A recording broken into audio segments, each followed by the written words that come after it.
Assalamualaikum warahmatullahi wabarakatuh. Ini ada yang lagi rame ya masalah Ustadz Somad dan Ustadz Dzulqarnain.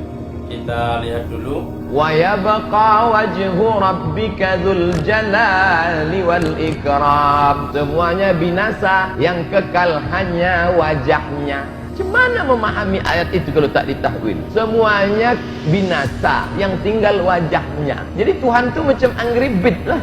Maka Imam Bukhari mentakwil kullu man 'alaiha fan wa yabqa wajhu rabbika dzul jalali wal ikram. Makna wa yabqa wajhu itu artinya apa? Wajhu mulkuhu. Wajhu di situ ditakwilkannya mulkuhu. Jadi kalau dikatakan semua yang mentakwil bukan ahlu sunnah, maka Imam Bukhari pun bukan ahlu sunnah. Ada orang yang aneh-aneh belakangan ini. Dia berdusta atas nama para salaf. Dia katakan bahwa para salaf itu katanya mentakwil. Apa buktinya? Al-Bukhari di dalam sahihnya ketika menjelaskan tentang ayat wa yabqa wajhu rabbika dzul jalali wal ikram, ini dia salah baca ya, salah informasi lagi. Al-Bukhari sebenarnya bukan sebut ayat ini, ayat lain yang disebut oleh Al-Bukhari. Ya, kullu syai'in halikun illa wajha. Ayat di akhir surah Al-Qasas. Segala sesuatu binasa kecuali wajahnya. Itu ayat di surah Al-Qasas. Datang orang ini, dia berkata Al-Bukhari mentakwil ayat ini. Di dalam sahihnya Al-Bukhari berkata illa mulkahu. Itu bahasa dia ya, illa mulkahu, kalimat dia. Jadi takwil, Al-Bukhari mentakwil wajah dengan kekuasaan. Berarti Al-Bukhari mentakwil. Nah, ini dusta ya atas nama para ulama. Al-Bukhari tidak mentakwil. Kerusakan orang ini dari mana? Dia salah baca. Perlu diajar bahasa Arab sedikit supaya mengerti cara membaca yang benar. Ini kalau mau serius sama saya bisa kita kaji. Ini tesis S2 saya.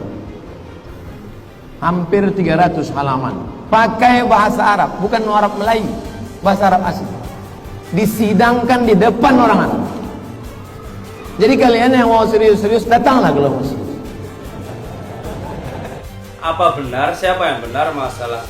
Apa benar yang dikatakan Ustadz Somad yaitu illa mulkahu, atau Ustadz Dzulqarnain illa malikahu? Kalau di sini jelas ya, kalau kita ngaji. Iya. Dan sekarang ini Masya Allah ya, ada identitas alim baru muncul di masa sekarang. Ya, ciri seorang alim, dia viral di internet. Itu baru muncul itu. Ya, di masa kini, gara-gara viral menjadi alim.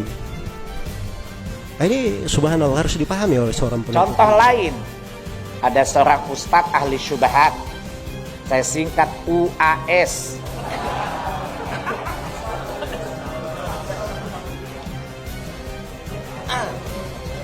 Cuma bisa melucu saja, melawat di sana sini. Ya.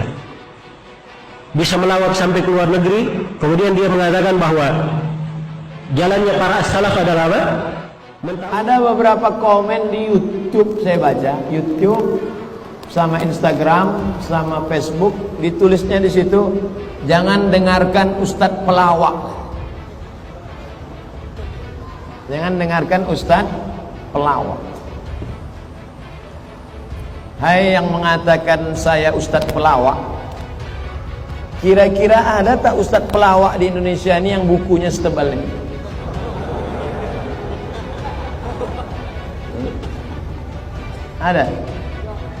Ada situ komen dari orang Indonesia.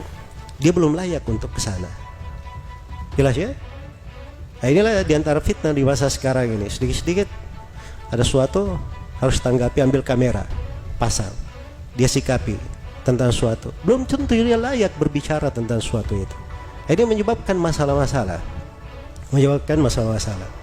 Karena itu seorang harus tahu kadar dirinya. Bahwa menolong agama Allah, intan surullah, kalau kau tolong agama Allah, yang surkum, dia akan menolong kamu. Gara-gara ceramah inilah orang yang mendengar itu. Ini sekarang banyak orang dengar ceramah saya ini bukan mau mencari petunjuk hidayah. Kamu kira-kira kapan dia terselip? Kapan dia tersalah? 1000 orang tes Indonesia ini. Hai orang-orang yang mendengar ceramah mau mencari-cari kesalahanku, 1000 orang tes se-Indonesia ini, yang dipilih Al-Azhar 100 orang ini deh. Raja Muhammad V punya anak namanya Hasan II. Hassan II Raja Maroko membuat sekolah namanya Darul Hadis. Yang bisa masuk ke Darul Hadis itu setahun cuma 20 orang. Yang 20 orang itu 15 orang Maroko.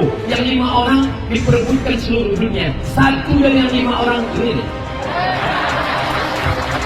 Jengkal yang pertama, kalau seorang masuk di situ takabbar, dia bersombong. Iya, dia bersombong. Maksudnya dia baru belajar. Oh, jadi perasaannya, masya Allah, dia sudah kuasai semua ilmu.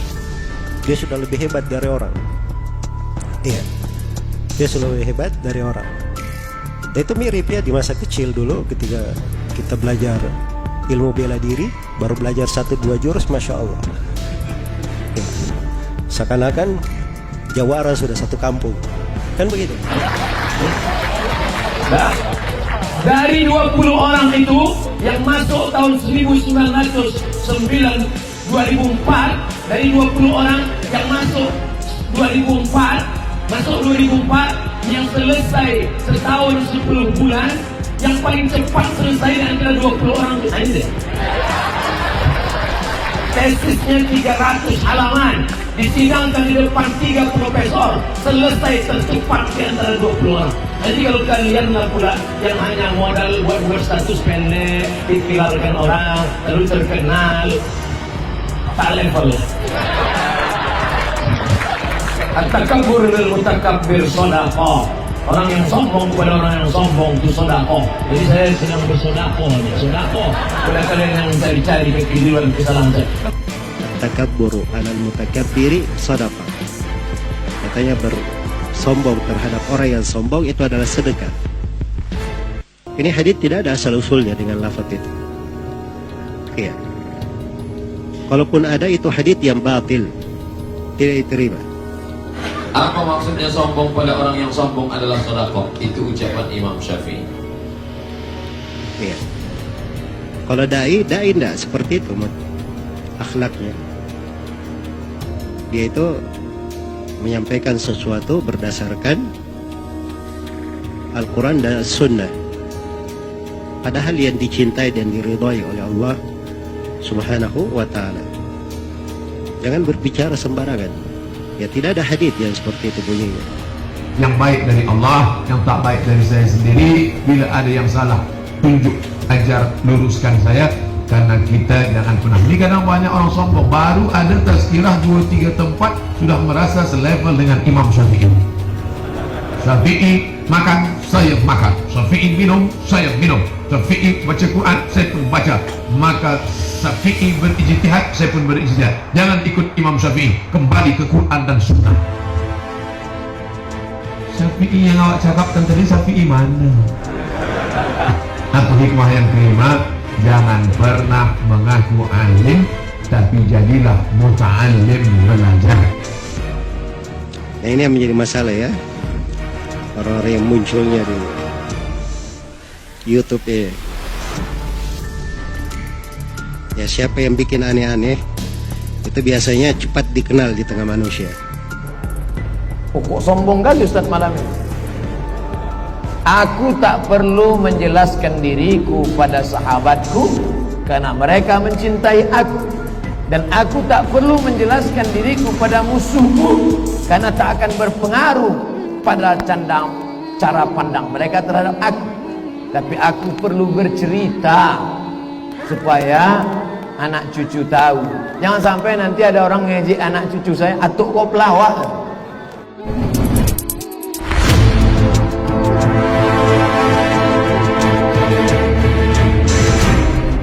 Imam Syafi'i mengatakan takabbar alal mutakabbir marratain. Imam Syafi'i mengatakan sombonglah kepada orang yang sombong, sombonglah kepada orang yang sombong. Beliau mengulanginya sebanyak 2 kali. Wa an Abi Hanifah rahimahullah ta'ala, dari Abu Hanifah semoga Allah merahmatinya, azlamul zalimina, orang yang paling zalim adalah man tawadha'a liman la yaltafitu ilaihi, adalah orang yang merendahkan diri kepada orang yang tidak menengok kepadanya sedikit pun.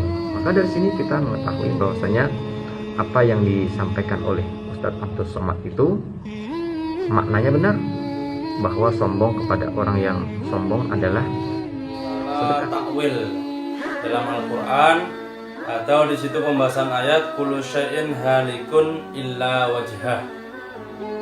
Ya, ini sebelum kita menuju pembahasan, kita harus mengerti takwil itu apa dulu. Saya ambil dari ini kitab Jamul Jawame' ya. Langsung, yaitu kan definisinya singkat, yaitu wa ta'wil huwa atau wa ta'wilu hamlu dhahir alal muhtamal al marjuh, yaitu ta'wil adalah mengarahkan makna dhahir menuju makna yang kemungkinan tapi disertai sebuah dalil. Ya, tadi masalah wajib wajhu rabbika dengan kullu syai'in halikun illa wajhah, menurut Ustadz Abdul Somad yaitu wajhah itu dalam Sahih Bukhari ditakwil menjadi mulka. Jadi kalau wajah secara zahir maknanya ya wajah, tapi makna kemungkinan lain adalah apa? Kekuasaan atau mulkahu, kekuasaan atau kerajaan Allah. Dan menurut Ustadzul Qarnain, nah ini kita langsung masuk ke pembahasan, yaitu kullu syai'in halikun illa wajhah. Apa benar, siapa yang benar masalah apa benar yang dikatakan Ustadzul Somad yaitu illa mulkahu, atau Ustadzul Qarnain illa malikahu? Kalau di sini jelas ya, kalau kita ngaji ya jelas ya. Kalau kita ngaji di pondok pesantren ya tetap bacanya illa mulkahu. Jadi semua apapun itu rusak binasa kecuali kerajaan Allah. Jadi illa wajhahu, kecuali kerajaan Allah. Hu-nya itu kepada Allah, baliknya kepada Allah. Jika ditakwil illa malikahu, pemilik Allah, gitu loh. Nah itu Ustadzul Qarnain itu mau mengajari bahasa, malah dia sendiri nggak paham bahasa. Nah, jadi dalam Sahih Bukhari benar bahwa beliau mentakwil. Jadi illa wajhahu itu adalah illa mulkahu. Walaupun dibaca illa malikahu atau pemilik wajah, itu tetap itu namanya takwil. Karena apa? Mengarahkan makna yang dohir menuju makna yang lain dengan alasan dalil bahwa tadi itu bahwa Allah itu mukhalafatul lil hadis. Itu. Nah, di dalam Sahih Bukhari, dalam sarahnya juga Fathul Bari, itu malah banyak takwilnya. Ada yang ditakwili illa jalalahu, itu keagungan Allah. Adapun dalam Quran itu ada takwil atau tidak, ya mesti ada takwil. Kayak ayat wa man kana fi hadhi a'ma fahuwa fil akhirati a'ma. Jika tidak ditakwil malah bahaya. Masa artinya gini, wa man kana fi hadhi a'ma. Siapapun orang yang di dunia itu buta, maka di akhirat maka buta. Nanti buta lagi. Kan bahaya, kan kasihan. Nah, maka harus ditakwil, yaitu hamlu dhahir alal muhtamal al marjuh, ke makna yang lain. Yaitu maksudnya apa? Buta hatinya, tidak mau beriman. Jadi siapa orang yang di dunia itu buta, maksudnya buta hatinya tidak beriman, maka di akhirat akan buta. Ar-Rahman 'alal 'arsy istawa. Allah duduk, Allah bersemayam di atas arasy. Apa diajarkan orang di masjid-masjid sekarang? Al-istiqrar wal julus. Ditulis dalam kitab. Nanti saya simpan. Katanya makna istiwa itu al-istiqrar wal julus. Jalasa yajlisu julus. Allah duduk di atas kursi. Itu dibantah oleh sifat 20. Mana yang membantahnya? Qiyamuhu binafsihi. Diajarkan di masjid-masjid. Apa kata dia? Yadullah fauqa aydihim. Tangan Allah di atas tangan mereka. Allah bertangan. Yauma yukshafu an saqin. Allah menyingkapkan betisnya. Allah berkaki. Bi'ayunina, dengan mata kami. Allah bermata. Khalaqna bi'aidin, dengan tangan. Allah bertangan. Itu dibantah oleh sifat 20. Mesti ditakwil. Mana yang membantahnya? Mukhalafatuhu lil hawadis. Syekh Abdul Muhsin Abbad, guru besar hadis di Universitas Islam Madinah. Dan ini yang paling moderat, bukan yang ekstrimnya, yang lunak, yang menulis kitab Rifqan Ahlus Sunnah bi Ahlus Sunnah. Apa kata dia? Waktu ditanya orang, Syekh, ya, apakah Mutawalli Sya'rawi itu Ahlus Sunnah? Dijawabnya, laisa min Ahlus Sunnah li'annahu yu'awwil. Mutawalli Sya'rawi tidak ahlus sunnah karena mentakwil. Padahal Asy'ari mentakwil. Ini video ini kalau diupload nanti pasti dipotong, di-cut, dikasih judul Abdul Somad pemecah belah umat. Terserah, saya tak takut. Apa takut? Pak Rektor ada. Selama ini kita kan agak cemas juga, takut nanti diadukannya ke universitas atau sesuatu. Ya, saya tak takut. Kullu man 'alaiha fan, semuanya binasa. Wa yabqa wajhu rabbika dzul jalali wal ikram, semuanya binasa, yang kekal hanya wajahnya. Gimana memahami ayat itu kalau tak ditahwil? Semuanya binasa, yang tinggal wajahnya. Jadi Tuhan itu macam angry bird lah.